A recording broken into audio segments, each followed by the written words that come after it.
Hello, everybody. Welcome, and we are glad to see some folks here on the Friday afternoon at the end of the conference.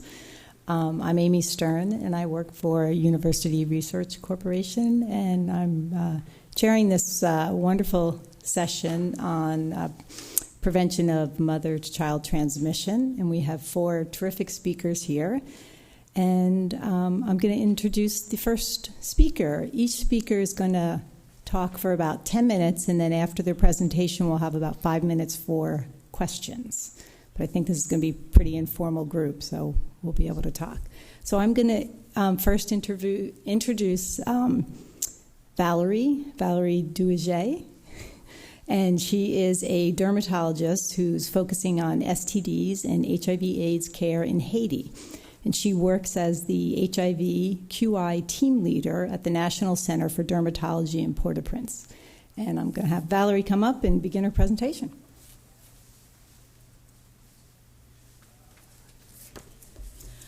Good afternoon. As Amy just told you, I'm Valerie Douiget. I'm the quality improvement team leader in a HIV service in Haiti. And I'm gonna talk about the Haitian HIV model. With its 9 geographic departments, Haiti is one of the poorest countries of the world. The Haitian population is mostly young and is about 10 million. With approximately 30,000 patients enrolled on ART programs, the quality of care and service delivery is a priority. Therefore, we are facing a generalized epidemic with an HIV/AIDS prevalence of 2.2%. The high group risk are the commercial sex workers, the MSMs, and the youths. The infection is more concentrated in big cities, and the healthcare delivery system is very poor.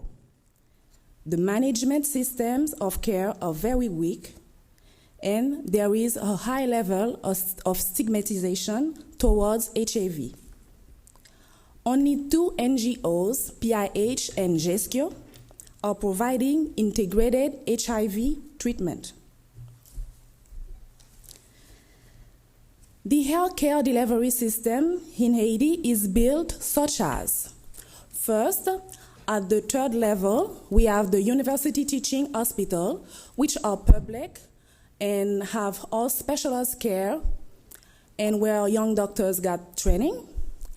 At the secondary level, we have the departmental hospital, which are found only in big cities with at least 4 services. At the 1st level, we have the community hospital, which are also public and only exist in secondary cities, which where the patient can benefit general care and minor surgery. At the community level, we have the dispensary, where is dispensed basic care and community care. The healthcare system is managed by the Ministry of Health, which makes out the norms and policies, the general government, and provides technical assistance.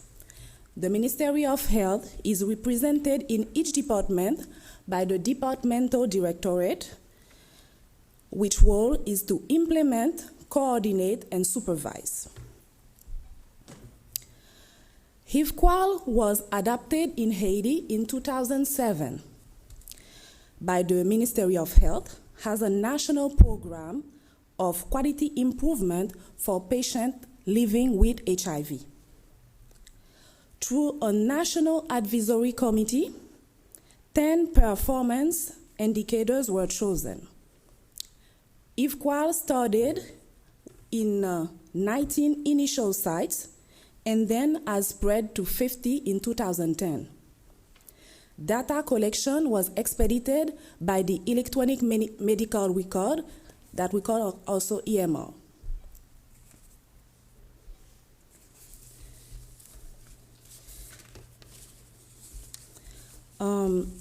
Here we have the HIV Haiti organogram, where we can see how HIV Haiti is managed.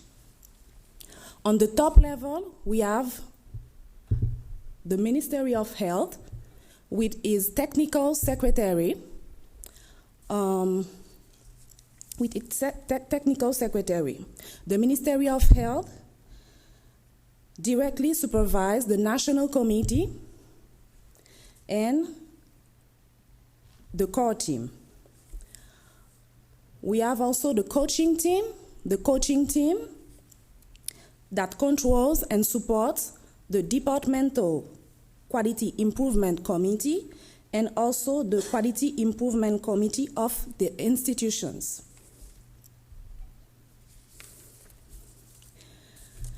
Ten quantitative indicators were developed to measure the quality of HIV services. The 5 key indicators are the retention in care, enrollment on ARV, the screening tuberculosis, the cotrimoxazole prophylaxis, and PMTCT. We have other 5 indicators, the CD4 monitoring, nutritional evaluation, family planning, immunization, and medication adherence. HIV-QAL report is generated by the EMR. It's a national EMR developed for the Ministry of Health by 2 partners, HITECH and CDC Haiti. All HIV clinics use EMR reports to assess the quality of their services. The earthquake. As you all must know, Haiti was touched by a violent earthquake on January 12, 2010, with huge consequences such as human losses, material destruction, and increasing edge of poverty. As shown in these pictures, some HIV services were severely damaged and some even destroyed. It's very important to salute the different medical teams that worked in very difficult and painful conditions the days after the earthquake to provide health care to those in need. After the earthquake, 25 sites have stopped doing HIV enrollment, but 3 months after, most of them restarted to work, except for 3. And as you can see, 22 have stopped dispensation of drugs after the earthquake, but 3 months after, there was only 1. 6 health centers were destroyed in Western Department, EMR not available for 3 months, and in 8 health centers, the health quality activities stopped for 6 months. Members of core team, coaching team, and health center quality committee left organization or went abroad. After the green light from the Ministry of Health, participating facilities were reassessed to determine capacity building needs. Training and retraining conducted on site by the departmental coaches, and the 5th round of data reporting was generated. As you can see on that picture, it was a training after the earthquake. On that diagram, we can see how the earthquake has had a bad effect on the performance. And you can see in black, you can see that almost every indicators had a loss except for cotrimoxazole prophylaxis. The key results: some of the gains in performance measures pre-earthquake were lost, but the system of data collection and quality activities before earthquake were resumed quickly due to strong infrastructure developed, strong commitment at local department level to assure ongoing measurement and quality improvement activities, continue with minimal technical assistance. Continuous expansion of ART services while focus on quality is maintained. The national EMR is facilitated resuming of quality improvement activities. What are the innovations for sustainability? All departmental directorates integrated in their activity plan a quality improvement part, like training, coaching, and mentoring. Reward of quality leaders in institutions with outstanding quality program. Site quality improvement leaders facilitate on national quality training, and site quality improvement leaders are invited to participate in international meetings on quality improvement. As you can see in that picture, we have a remarkable leader in a site that receive a certificate for her work. Our challenges, we have poor lab infrastructure, high turnover of personnel, need to invest in long-term training of young Haitian professionals, rebuilding of destroyed health facilities. Economic crisis has further deteriorated the healthcare system. Future focus, it's the expansion of quality improvement to all HIV clinics, development of a website for sharing quality improvement project among sites, and a consumer national committee. I have to give my special thanks to all of the organizations involved in Equal Haiti, and a very special thanks to the New York State Department of Health Institute, which support my participation to this forum. Merci beaucoup.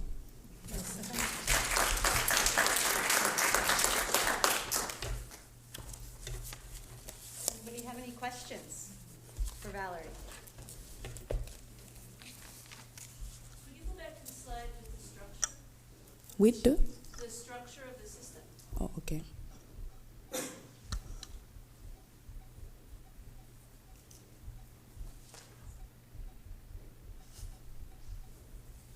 This one?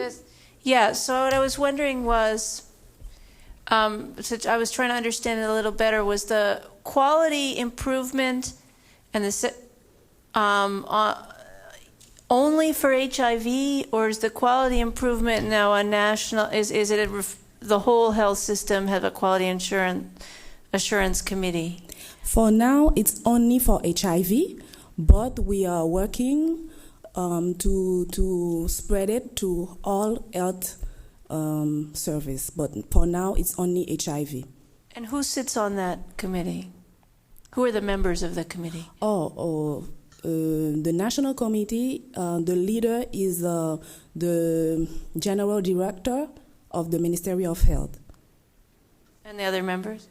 The other members are from the other organizations like CDC, JSKO, ITEC, other NGOs that are how do we say it? That are So they're involved, yes. And the regions are. And the regional health officials as well. Yes. Yeah, thank you very much for the good presentation. And, Thank you. I know you had a very difficult situation, but my major concern was in sustaining the interventions. Who is the major actor within this change? Who is the driving force? We know with that disrupted situation, the costs of operation has risen up. So obviously there is someone who is facilitating. What's the role of the government? What's the inbuilt mechanism to sustain this intervention? Because otherwise, from my experience, after the support, once the external support moves, everything collapses. Mm-hmm. So what's the inbuilt, that's within the government, mechanism to sustain this pulled, I suspect, externally pulled support or ignited changes. Bruce, can you help me? Because I don't really understand. Hi, thanks. I'm Bruce Agans from Health Qual, and the ministry is leading the program. The ministry is supported with PEPFAR funds through a cooperative agreement with CDC, but the individuals that lead the quality program are not supported by CDC. So in other words, there's one person who's supported, but what they've done is built in the functions into existing personnel, both in the central ministry and in the departments. And that's why the coaching teams are spread in the regional departments.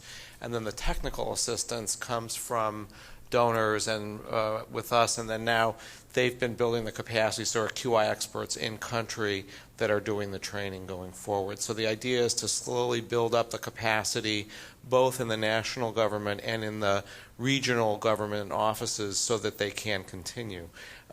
Whether it will happen, I think, we'll see. I mean, there's another, by the end of the second round of PEPFAR funding. So. Sorry, my major concern was I was reflecting on what she said. A lot of technical staff fled away after those earthquakes and the like. So you are rebuilding up, creating other workforce, which, if not sustained within the government system, will leave. And then you go back to the same, because once the external support moves, satisfaction at work might be reduced. And to contain that claim you have created, labored so much to replace, it will be difficult, because also they may move to greener pastures, as commonly it is to developing countries. Is it okay? I would like to move on, just because we're out of time, and then maybe we can talk after if we have extra time. Thank you very much. Our next speaker is Kedar Mate, and he is an internal medicine physician and is currently an assistant professor of medicine at Cornell Medical College and a research fellow at Harvard Medical School's Division of Global Health Equity. He also serves as the country director for the Institute of Healthcare Improvements Programs in South Africa, and now he's going to tell us a little bit about some PMTCT work they've done in South Africa. Kedar? Thank you very much, and I just want to actually congratulate the our Haitian colleague who came here today. In some senses, we didn't comment on this, but it's more of a comment than a question, but the resilience of the Haitian healthcare system to such an incredible challenge like the earthquake is really something that is rare and impressive. The fact that within 3 months, much of the HIV care infrastructure had been rebuilt and rekindled is really quite impressive. I'm going to talk today about a specific thing that happened in one of our programs in South Africa. There are other colleagues in the room who might also answer questions about some of these programs as well. Before I go too deeply into the content, though, I want to recognize some of the organizations that were part of this campaign. There was, importantly, our South African partner, the 20,000 Plus Partnership, which is located at the University of KwaZulu-Natal, and is the responsible party for the work that I'm going to show you. The Institute for Healthcare Improvement obviously was the collaborating organization, and there's a list there of several of my colleagues who were involved in this effort. What I'm going to describe to you is a campaign, the sort of typical campaign methodology that we used to spread and accelerate access to PMTCT services, prevention of mother-to-child transmission of HIV services in one district in South Africa. So just for a moment of background here about HIV in South Africa. There's about 5 million patients infected HIV in South Africa, the largest epidemic in the world. 32.7% of young women between the ages of, in the reproductive years, between the ages of 15 and 49. 49 is a little bit old for reproductive age, but 15 and 49 infected with HIV. KZN is the worst affected province, KwaZulu-Natal, where this project takes place. 39.1% of all pregnant women in that area that attend antenatal care have HIV.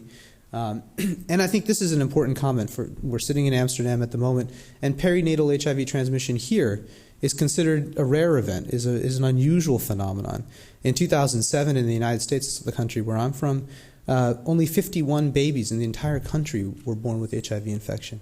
And I often say this to colleagues, which is an astonishing fact, but in Durban, one of the largest hospitals there produces 51 HIV infections among babies every 3 days.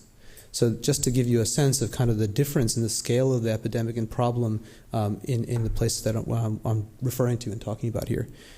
Perinatal transmission, obviously in South Africa, much higher, and in the particular region that we're describing, the rates are in the 4 to 10% range, depending on the district in KwaZulu-Natal that I'm talking about. This is the impact that HIV transmission has had and the burden of the epidemic has had in South Africa, generally speaking. These are the Millennium Development Goals, which many of you are familiar with. In South Africa, South Africa is one of a few countries, 12 in the world, where the under 5 childhood mortality rate is actually going the wrong direction. It's going up rather than going down. And a lot of this is attributable to HIV infection. You can see that on the right-hand graphic there, 57% of under 5 childhood mortality is attributable in some sense to HIV infection. And there's the usual causes of neonatal death there as well. Maternal mortality in South Africa, if you're an HIV negative mother, you die much more infrequently, about 16 times less frequently than if you're HIV infected. A very big difference. And there's estimates from the Saving Mothers' Lives group, which works within Johannesburg, that around 40+% of maternal deaths are attributable to HIV infection. So a major problem, major contributor to several of the Millennium Development Goals. What I'm going to talk to you about is this district, Ugu. It's a population of about 700,000. 86% of that district is rural. Looks a little bit like this picture that I got from Floli Ngidi, who's sitting in the back of the room. The antenatal prevalence of HIV, 40%. Maternal mortality, 187. Under 5 childhood death at 87. Pretty stark statistics for this region. So what was the nature of the problem that we were facing with regards to PMTCT service delivery? In this particular district, the 20,000 plus partnership had been active for 2 years prior to this project, to this particular campaign. And through the use of routine quality improvement methods and practices, they had actually strengthened quite a lot of the service delivery in the district. Around 99% of pregnant women had been had been attending antenatal care. So extremely high rates of at least one visit to antenatal care. Extremely high rates of testing for HIV at least at one point during the pregnancy. 98.9% of women were being tested. 36.8%, consistent with the data I was showing you before, 36.8% are testing positive. And most of those women receiving a CD4 test at least at one point during their initial visit. When we talked with the PMTCT coordinator 2 years into this project, we talked with the PMTCT coordinator about what she thought was the biggest problem facing the district in terms of HIV care for pregnant women. And she said, we're finding all these women. We're finding that they're HIV infected. We know that they need antiretroviral treatment, but we can't actually get them onto HAART. We seem to only be getting about 20% of the women that need HAART onto therapy in a timely fashion. So that was the primary need that she had identified. So we asked her further what she thought we could do about this problem. And this is what, in essence, together with the 20,000 plus partnership team, they articulated as the primary mechanism of doing something about that problem. They said, let's look at the IHI and what other people have done in terms of campaigning around the world. Let's look at the campaign structure, and we'll launch this campaign. I'm going to pronounce this probably incorrectly, but they called it the Masi Pavikele campaign, which meant let's protect them, or let's protect the unborn children of HIV positive women from HIV infection. And the aim of this campaign was to find and treat 90% of pregnant women with HAART, those that were eligible for HAART, within 6 months' time. Very ambitious, going from 20% or so up to the 90% threshold that they were looking for within a very short period of time. And the measures that they looked at, the two kind of key steps in that process, was making sure that every pregnant woman who is eligible for antiretroviral therapy was in fact referred for therapy, and making sure that of all those that were referred, everyone was initiated. And there were several changes that the 20,000 plus team from the university helped the district to imagine or start thinking about what to do. So many of the processes that they found was that pregnant women were sort of asked to return to the clinic multiple times through adherence training, adherence classes for visits to get this or that laboratory examination or otherwise. And so what they initially suggested to do was to fast-track pregnant women, get them into, once you see and identify a pregnant woman with HIV infection, get her onto care quicker. And the idea here was that you would actually condense the number of adherence training classes, condense some of the other sort of steps that would happen, put them together and fast-track these women onto therapy. And that actually has ended up becoming South African national policy. But at this time, when this project was initiated, it wasn't true that pregnant women were necessarily being fast-tracked. They revised the data collection tools, and several people from the 20,000 Plus project worked on creating purpose-built data capturing tools so that they could actually understand how many women were in need of therapy, how many needed referral, and how many needed to be initiated. At the time when the campaign was first articulated, doctors needed to be the ones to initiate women or any patient onto HIV therapy. It wasn't a nurse-driven effort at that stage of the game. Since then, there have been policy changes that now allow nurses in South Africa to prescribe and start and maintain patients on antiretroviral therapy. But at that time, you needed a doctor to manage care for HIV-positive patients. And so what they did was they created these roving teams that would go into the field, into the rural parts of the district, to find patients that were, to clear the backlog, in essence. These clinics were identifying patients that needed treatment, and they were clearing the backlog of those patients by circulating teams of doctors and nurses to find these patients and start them on therapy. And a very important structural change that was put in place. They took the hospitals. There were 4 sort of major district hospitals, and each of them had an associated group of clinics, 15, 20, 25 in some instances clinics. And they put them together, and they said, let's break this 90% goal into subset goals or wedge goals. So that's what they call them. They call them wedges, a hospital at the top, feeder clinics forming a wedge in the health system. And they said, let's take the big goal of treating 90% of pregnant women, and we'll create a sub-goal for our little wedge and say, none of these wedges were little, but we'll create a sub-goal for our wedge. This is going to be our treatment targets. We need to reach this number of patients in this amount of time. And that was very useful, so they set local aims so that they actually knew numerically what they were aiming for. Each hospital knew what part of that 90% they were responsible for treating and taking care of. And they did another thing, which was that they had an existing meeting where the clinics and the hospital got together on a monthly basis. These were perinatal death audits, usually. And they happen all over sub-Saharan Africa, these perinatal death audit meetings. And they typically happen in this very sort of authoritarian name and blame kind of manner, where a group of people are brought together, they review a case, and often use that case as an example of what not to do because something went wrong.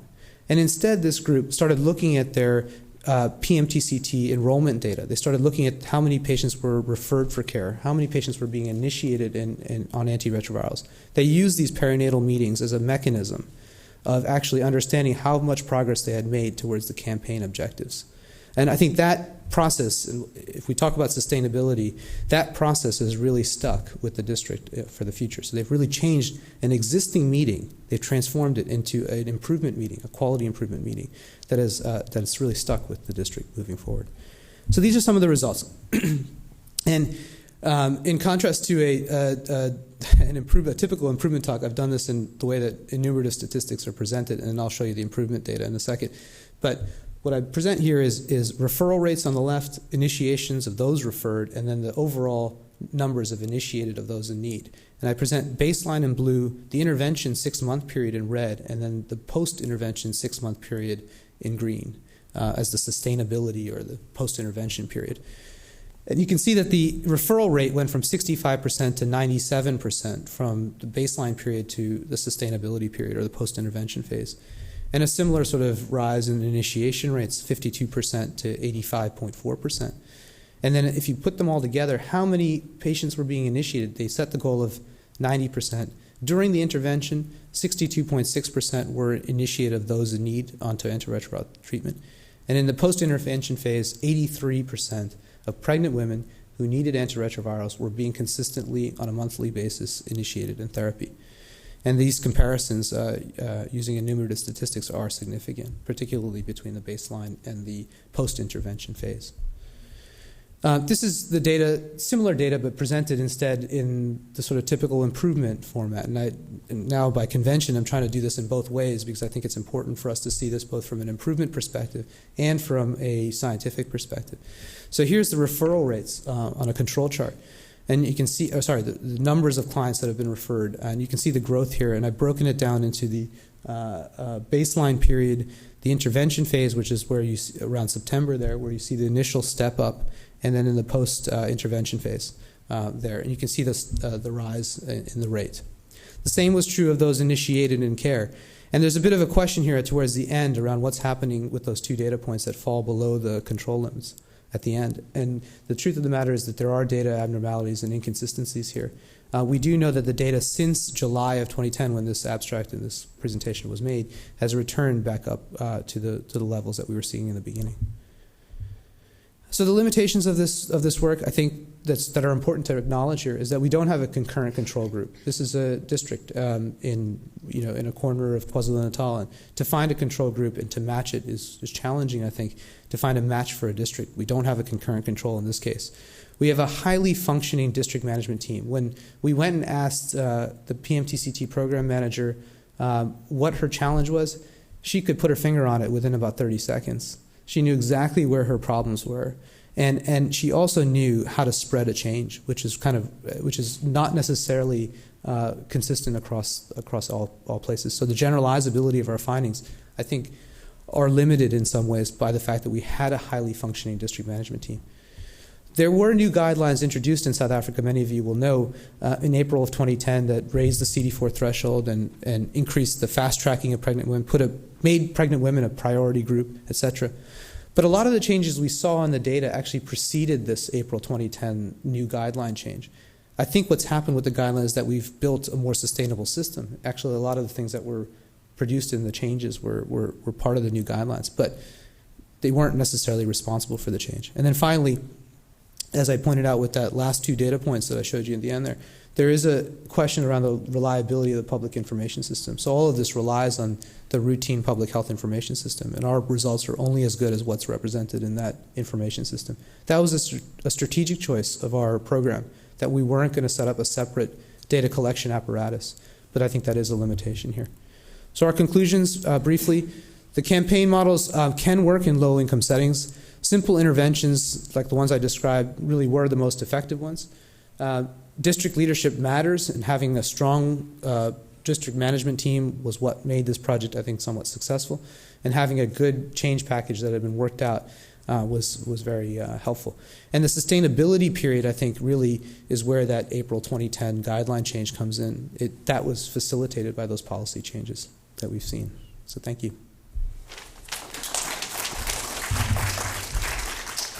Do you want to take I think in the essence of time, maybe we could hold questions. All right, well, how about one question here?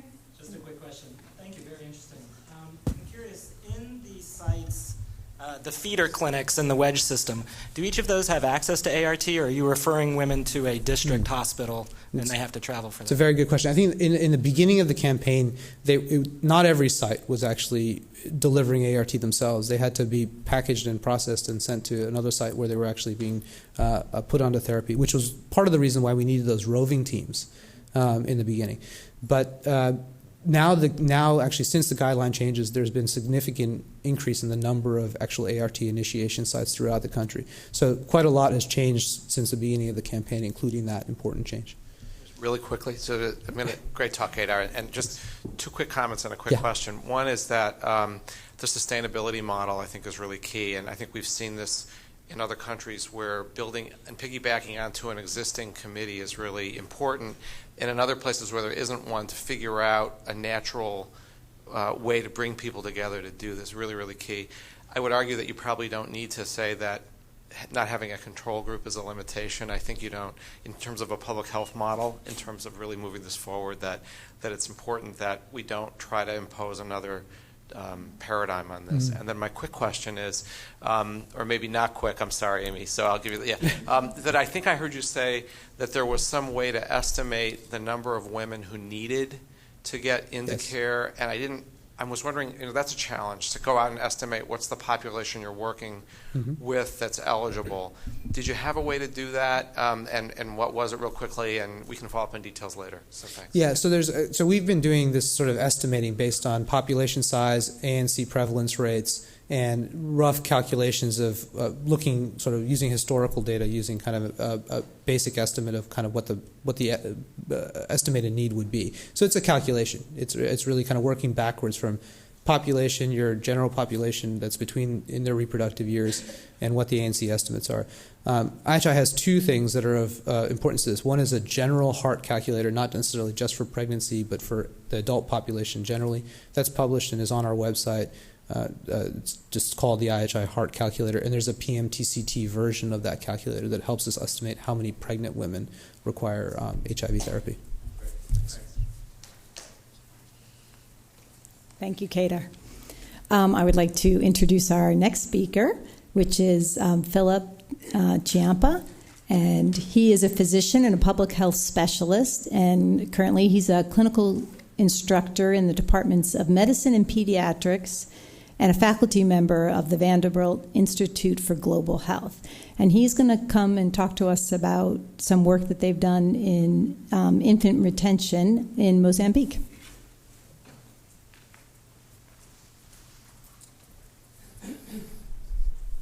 Okay, thank you, Amy, and good afternoon to all of you. I'm going to be speaking a little bit about some ongoing work that we've done to try to improve infant retention in our PMTCT program in rural Mozambique.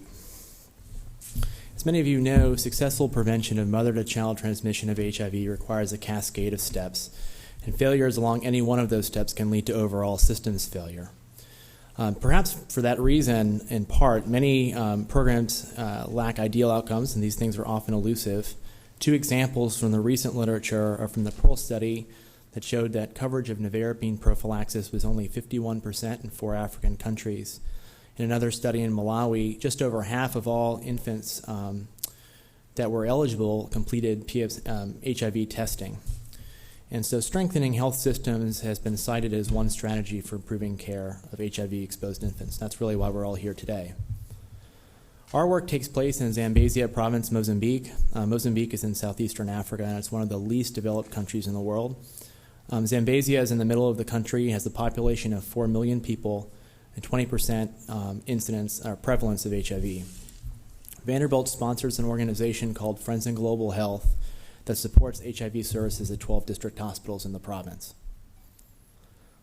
Previous work that we've done in one district, in Ultimaloque, showed that infant retention in the early infant diagnosis program was a significant limitation to our program. In the first 2 years of our PMTCT program, 25% of all HIV-exposed infants were made an initial test. And that was in contrast to the nearly half of all of their mothers that returned for HIV care. So we were interested in that discrepancy, particularly in light of the fact that culturally many women carry their infants with them to the hospital when they come back for their visit, as is shown in this picture. And so based on those information, we decided to launch an improvement project to try to improve the proportion of infants retained in care. So our aim was to try to do that amongst hospital-born HIV-exposed infants. And we're looking specifically at the time from birth to the time of early infant diagnosis in Ultimaloque, with an initial goal of 50%. And of course, our strategy was to try to engage the staff of the hospital to develop a pilot intervention, implement it using the Plan, Do, Study, Act cycle methods. This slide shows a flow chart depicting the process of care in Ultimaloque, sort of the ideal process of care. When a woman presents to the hospital in labor, if she's HIV positive and not on therapy, she's of course given prophylaxis. After the infant's delivered, the infant's given prophylaxis. And then at the time before discharge, within the confines of the maternity ward, which is sort of an open ward and lacks privacy, women would be given HIV-specific counseling, including the need for early infant diagnosis. She's then expected to return in 1 month to the EID clinic, which is located very close to the maternity ward on the grounds of the hospital, at which time an infant medical record is initiated and the infant is tested for HIV.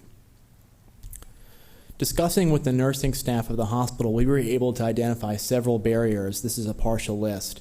They included the lack of private counseling for the mother, and the lack of a medical record for the infant that could be used to then track infants who are out of care, and of course understaffed clinics.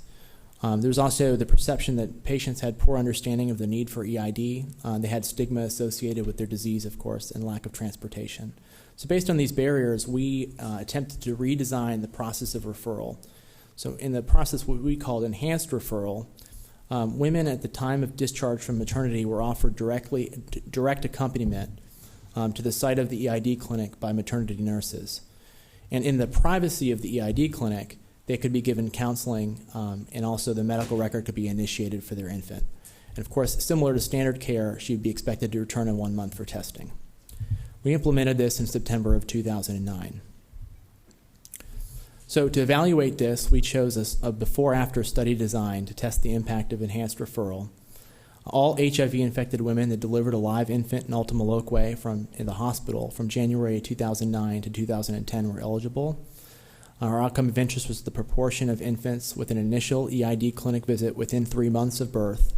We were also interested in the proportion of women that received enhanced referral and the number of days from birth to the initial EID visit. We used Pearson chi-square tests for categorical outcomes data and estimated Kaplan-Meier failure curves and Cox proportional hazard models to compare time to initial EID visits. So this table shows the demographic characteristics of our study population, both before and after implementation of enhanced referral. And I'll call your attention to the fact that while there are no statistically significant differences in our study population amongst the things that we measured, in the after group, there was a trend towards a greater number of women who had jobs outside of their home or were students compared to that in standard care. I'll also point out that after we implemented enhanced referral, 23.7% of all women who were eligible received this intervention, so a little lower than we expected. This slide shows our primary outcome of infant retention. And on the left, you can see that there was no difference before and after our intervention in the overall proportion of women who followed up with their infants. However, when you looked at the data comparing women that received standard care versus enhanced referral, women that received enhanced referral had nearly twice the rate of retention as those with standard care. So we were interested in that and thought to pursue it further. This slide shows a Kaplan-Meier failure estimates looking at the time from birth to initial EID visit for women who received standard versus enhanced referral. And this is over the first 90 days of life. And what you can see here is that women that received enhanced referral had nearly twice the likelihood of return at all time points than that received standard care. And I'll point your attention to the fact that at 30 days is when we asked the women to return. And there's a fairly significant boost from women that received enhanced referral. And so while we did not have quite the numbers of women that received our study intervention that we were hoping for, we thought that these data nevertheless were promising, and so thus turned our attention to try to do a second cycle of improvement to boost the number of women who received our study intervention. So in August of 2010, we returned to Ultima Loque to get feedback from staff, and we discussed many of the barriers to fuller implementation of enhanced referral. And based on those discussions, we implemented a checklist of discharge activities. And this was meant to sort of standardize care, the process of care at time of discharge. It served as a prompt to remember to do this activity for their nursing staff, similar to some of the other ways that they went through the process of care that they needed to at the time of discharge. And as you can see on the right, this is a chart that shows the proportion of women who received our study intervention from the beginning of the study all the way through December of 2010. And after we implemented the checklist, women now have about 60% of all of the women who are eligible are now receiving our study intervention. So at the moment, we're waiting to gather data about follow-up from those past 4 months, but we're very hopeful that that's going to result in an overall increase in the number of women who are returning with their infants. So in conclusion, enhanced referral may be an effective strategy to improve infant retention from birth to EID in Ultima Loque. The intervention was very simple. It used existing staff, and it really minimized the amount of time burden on the staff who were participating. This study has several important limitations. It was a non-randomized study, and so that's subject to several potential biases. We had obviously a low rate of intervention fidelity on our initial analyses, and the study was not designed to differentiate between various intervention components, such as the component of private counseling versus the accompaniment behavior. Nevertheless, we feel like this taught us several important lessons. Number one, interventions such as enhanced referral that improve service linkages may serve to improve patient retention in low-resource settings. Our ground-up approach taught us a lot about institutional knowledge and how that can be utilized to solve local programmatic problems. And lastly, we found that these QI methods really empowered our frontline staff to advocate for their patients, which is something that had been lacking in the past. Opportunities to advocate for their patients had been lacking. And so we found that to be a very positive experience for all that participated. At this point, I'd just like to thank, first of all, the staff and patients of Ultima Loque, our funders, and our research team, and I'd be happy to take any questions.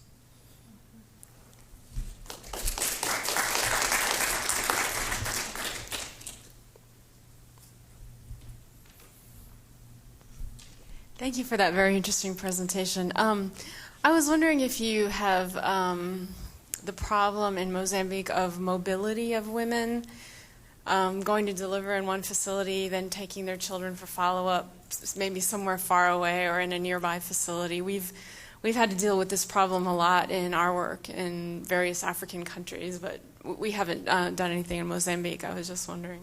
Yeah, that's a very good question.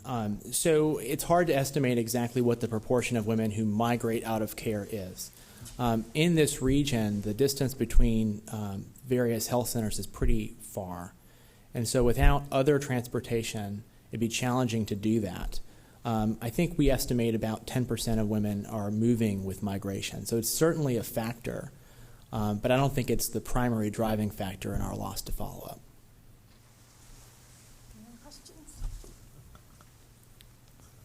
Yeah, thank you very much for your nice presentation. The question I wanted to ask from the experience of Moloque, which I do not find it, maybe you do not do it necessarily, is the timing for getting the lab results. Because I know the results are very important in getting the early fetal diagnosis on time. And based on our experience in Tanzania, we have that problem of getting results all the time. And therefore delays getting the diagnosis, but also sometimes getting the children on treatment. Thank you. Yes, absolutely. That is certainly a problem for us locally in Mozambique. I believe the average lag time between the time a PCR test is drawn and the time that that test returns to the hospital is on the order of 30 to 40 days. So it's certainly a lag time that absolutely impacts our system performance as a whole. With this project, obviously, we focus on a very, very specific portion of this, mostly as sort of a test of concept to see if we could do this type of work in these very rural settings. But it's a focus of what we're planning on doing in the future. Can I ask you to hold your question to the end? I just want to give our last speaker. Okay, thank you.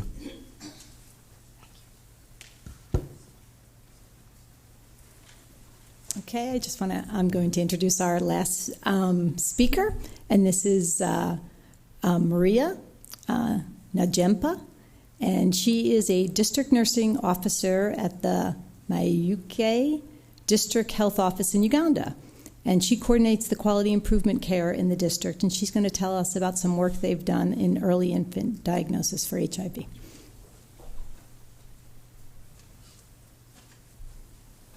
Thanks very much, Amy. My name, as she has already said, I'm Maria Najjemba. I come from Mayuge District, and that's in Uganda, and I'm the district nursing officer, and I coordinate the quality improvement activities in the district. As you have already listened to our previous speakers, you are already aware that PMTCT, if it is effective, it is aimed at reducing the mother transmission of HIV.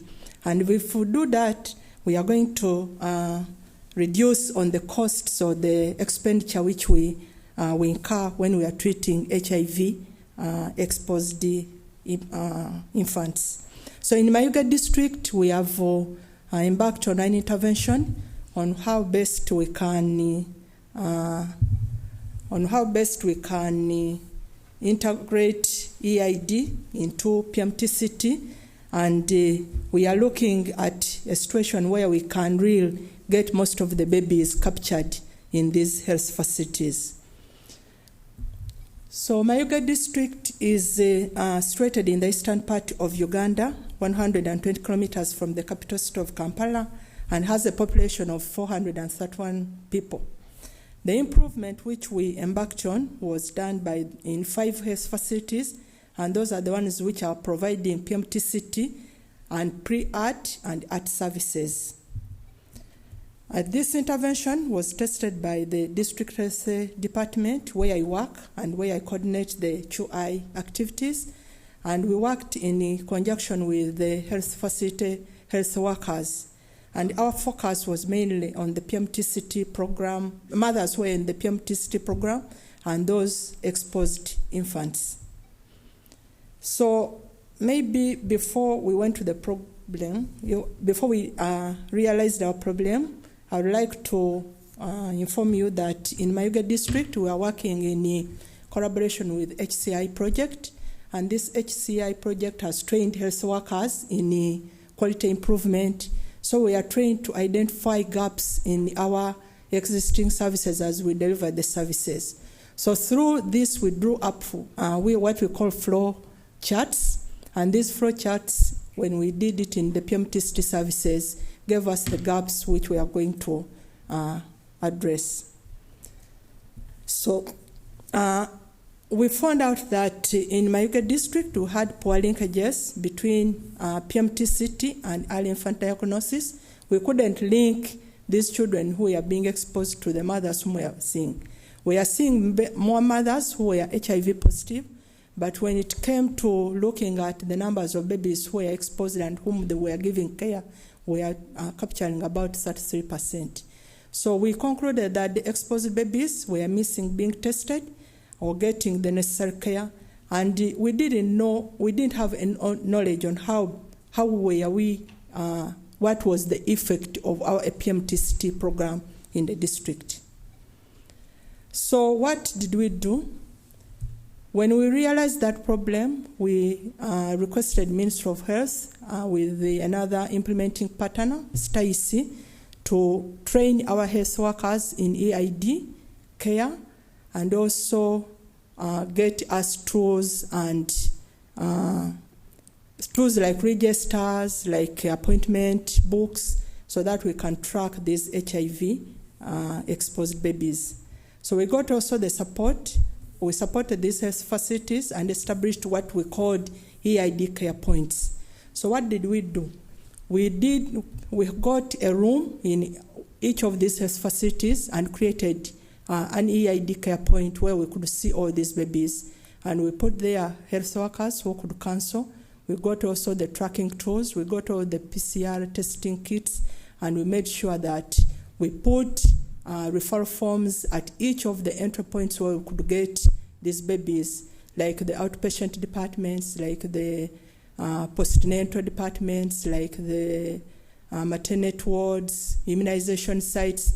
And we looked at all the babies who were exposed, or mothers at that particular time whom were cancelled and agreed to take a test. If she was HIV positive, then this baby would be referred to the EID care points. In addition, we put also tracking tools at the antenatal care clinics, because we knew that's where we were seeing more mothers who were HIV positive. These ones were referred to the EID care point and given appointment 6 weeks after their date of expected delivery. So we had also appointment books where we put all the appointments of each of the babies or the mothers whom we had seen. And if we looked in the book and found that the mother had missed an appointment, the baby hadn't come back, then we would track that baby using phone calls and also home visits. And these home visits are supported by one of the implementing partners, Stacy. So after 6 months of our intervention, what did we see? Between September and February, we collected data before the intervention, and we saw that we had 56 babies who had been tested and also cared for. Then after the intervention, 6 months of the intervention, we realized that we had 198 babies who had been tested and cared for through the EID care points. But after we had seen these results, we went further to look at these other babies who had been exposed.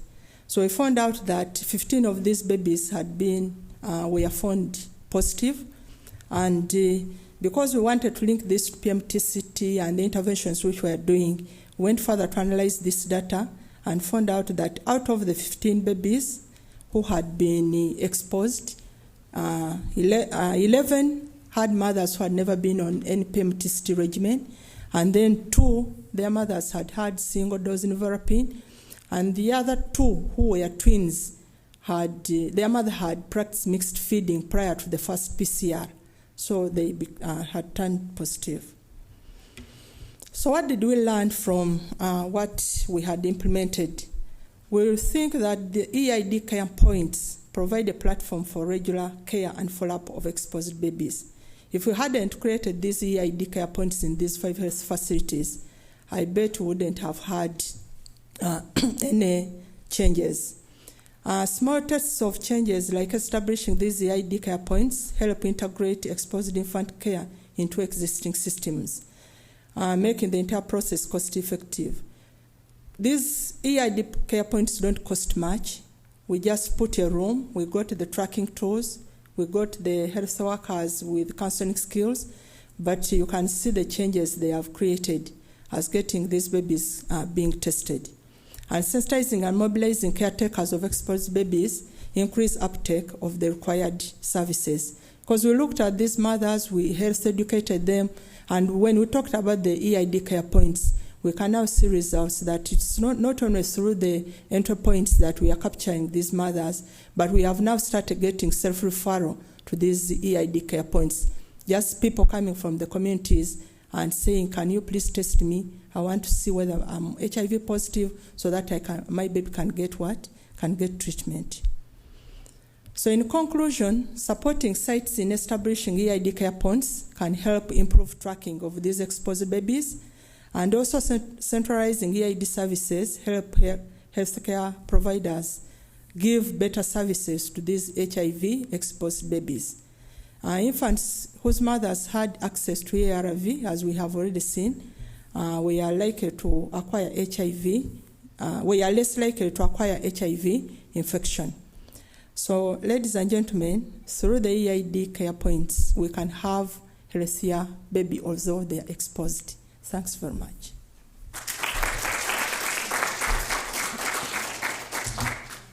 Any questions for Maria? Thank you, Maria. That was great. A problem that I've encountered a lot in the field is that with the scale-up of PCR testing of infants, providers feel obliged, even if they have an infant with a clinical scenario that clearly indicates HIV, they feel obliged to get this test result before starting the child on ARVs. And I was wondering if the providers at these EID care points have training or have knowledge of the signs and symptoms of HIV in case they can't get their result. Yeah, thank you very much, Suzanne. The health workers at the EID care points and even other health workers now in the health facilities have been trained that they can use clinical staging to start these children on ARV minus waiting for the results. Because we are seeing that as much as the time we take waiting for the results, these babies are deteriorating, and yet they would have benefited from the ARVs if they had started. So they have been trained to start these babies on ARVs minus waiting for the results. Anybody else? Okay, thank you, Maria, for your presentation. I have a passion for PMTCT programs. And one of the questions that I wanted to put forward is most mothers, much as they would like to go for testing, but there's a problem when it comes to sharing the results with their spouses. How does your program deal with this in Uganda? Yeah, thanks very much for that question, because as I have already told you, babies who missed appointments were being followed up to their homes. Now, you agree with the client at the health facility that if I come to your place, is it okay? If she says it isn't okay, you don't have to force. However, we are continuing to counsel mothers and even other people as regards disclosure, because that is a big problem, and which is one of the challenges which we are facing as we implement this program. But we are counseling them, and very many have now really agreed to disclose, although not everybody. Hi, thank you so much for this presentation to all the presenters.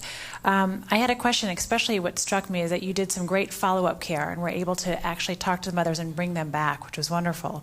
I'm wondering if you had the opportunity to ask them while you were talking with them why they didn't come back for their appointments and what could you do differently from their standpoint to prevent the loss in the first place. Yeah, thanks very much. One of them is disclosure, which he has just said.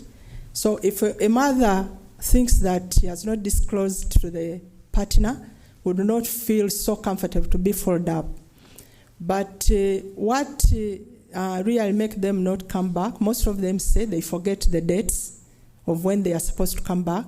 So we have designed a means of how to make them remember their dates by giving them cards so that they can really remember that I'm supposed to go back to the clinic or take the baby back to the clinic. But mainly the reason why they don't come back is also distance from the clinic, where because I've already told you we have only 5 clinics in the whole of the district. So you can really think of the distance of how they travel to these clinics. And with the distance, we are trying to think of a way of how we can have some outreaches. And we have started with the immunization outreaches. We are integrating EID into the immunization programs so that we can be able to access these mothers more. So even if she hasn't come back, if I have to give her results, the baby's results, that I can go with those at the during the immunization sessions, and I can provide the results. Okay. Thank you. Thank you all very much for coming, and I'm sure if our speakers have the availability, they will stay around for anybody else who would like to come up and ask them questions. Thank you all. Bye-bye.